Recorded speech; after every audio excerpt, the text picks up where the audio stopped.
जय श्री कृष्णा दोस्तों, कैसे हैं आप सब। आप सभी को कार्तिक पूर्णिमा की ढेर सारी शुभकामनाएं। फ्रेंड्स, आज इस वीडियो में हम आपके साथ शेयर करेंगे कार्तिक पूर्णिमा की बहुत ही सरल पूजा विधि। फ्रेंड्स, कार्तिक पूर्णिमा वाले दिन देव दीपावली भी मनाई जाती है। तो फ्रेंड्स, आज इस वीडियो में हम आपके साथ शेयर करने वाले हैं बहुत ही सरल विधि से कार्तिक पूर्णिमा पर हमें पूजा कैसे करनी चाहिए, कब करनी चाहिए और हमें कितने दीपक लगाने चाहिए, तुलसी का श्रृंगार कैसे करना है। जो लोग तुलसी विवाह नहीं कर पाए देवउठनी एकादशी पे, तो वो कार्तिक की पूर्णिमा वाले दिन तुलसी विवाह भी कर सकते हैं। तो चलिए वीडियो को चालू करते हैं और देखते हैं कि हमें पूजन कैसे करना है कार्तिक पूर्णिमा पर। तो देखिए, सबसे पहले हमें एक चौकी बिछानी है। चौकी पे लाल या पीले रंग का वस्त्र बिछा लें। चाहे तो नीचे अच्छी सी एक रंगोली भी बना सकते हैं या गेरू से लीप के चौक भी बना सकते हैं, चौक पूछ सकते हैं। ठीक है, यहाँ हमने भगवान विष्णु की स्थापना कर दी है चौकी के ऊपर, साथ में तुलसी जी को भी रख लिया है हमने। तो यहाँ पे देखिए मेरे पास शालिग्राम जी है, तो मैंने तुलसी के गमले में शालिग्राम जी भी रखे हुए हैं। अगर आपके पास शालिग्राम जी नहीं है तो कोई बात नहीं, भगवान विष्णु के साथ भी आप पूजन कर सकते हैं या लड्डू गोपाल को भी आप पूजन में रख सकते हैं चौकी पे। यहाँ पे हम सबसे पहले एक दीपक देसी घी का जलाएंगे। उसके अलावा आप चाहे कितने भी दीपक जला सकते हैं। पूजन की जो चौकी होती है ना, उस पर हमें एक दीपक लगाना होता है देसी घी का।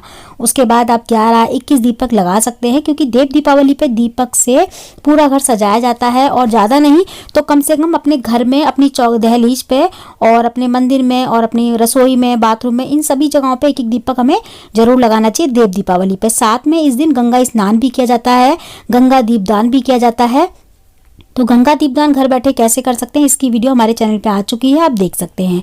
यहाँ पे देखिए, मैंने सबसे पहले भगवान विष्णु की स्थापना करने के बाद गणेश जी की ध्यान करते हुए हम पूजन कर रहे हैं। तो सबसे पहले हमारे पास जो गणेश जी है ना, वो हमने दिवाली की जहाँ पूजा की थी उस वहीं पे कर रही हूँ मैं। तो वहाँ पे कैलेंडर है, कैलेंडर में ही गणेश जी हैं, तो मैं गणेश जी का पूजन कैलेंडर में ही कर लूंगी। तो मैं ऊपर उनको तिलक आदि वगैरह कर रही हूँ।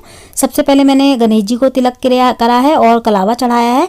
उसके बाद मैंने भगवान विष्णु को चढ़ाया है। ठीक है, तो भगवान विष्णु को चंदन का तिलक कर रहे हैं, भगवान गणेश को भी हमने चंदन का तिलक कर लिया है। सबसे पहले हमें क्या करना है, भावपूर्वक ना फूल में थोड़ा सा जल लेके छींटों का स्नान कराना है। तुलसी मैया को भी छींटे देनी है, साथ में भगवान विष्णु को, भगवान गणेश को। इसके बाद हम तिलक कर लेंगे।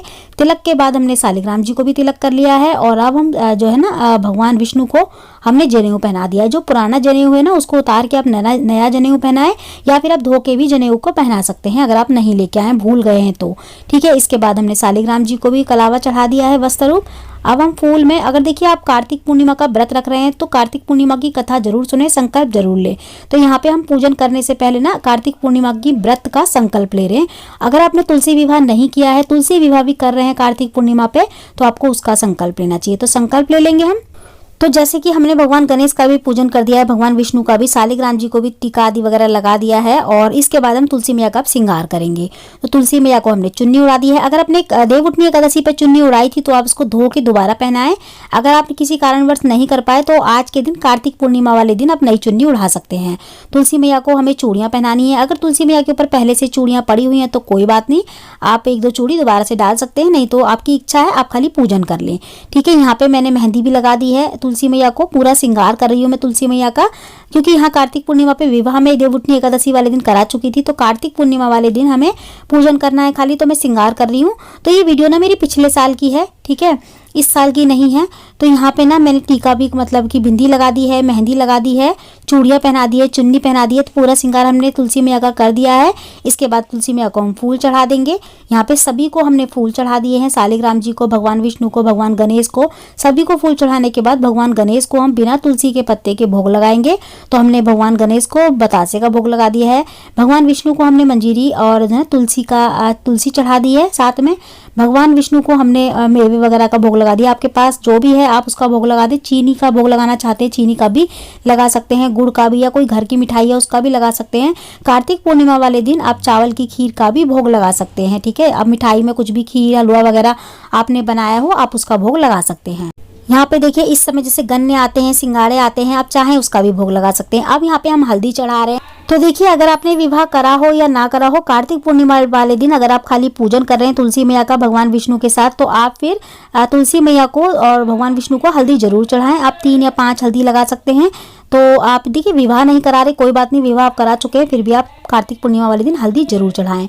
तो 3 बार मैंने जो है ना भगवान विष्णु को 5 बार हल्दी लगाई, 5 बार मैंने तुलसी मैया को लगा दी। इसके बाद मैं तुलसी मैया को सिंदूर लगा रही हूँ क्योंकि मेहंदी वगैरह मैं पहले लगा चुकी थी। तो सिंदूर लगा रहे हैं तो सिंदूर जो है ना भगवान से छुपा के ही लगाएंगे हम। देखिए कार्तिक पूर्णिमा वाले दिन हम पूजन कर रहे हैं तुलसी मैया के साथ, तो भगवान से छुपा के ही हमें सिंदूर लगाना है, बिना छुपाए सिंदूर ना लगाएं।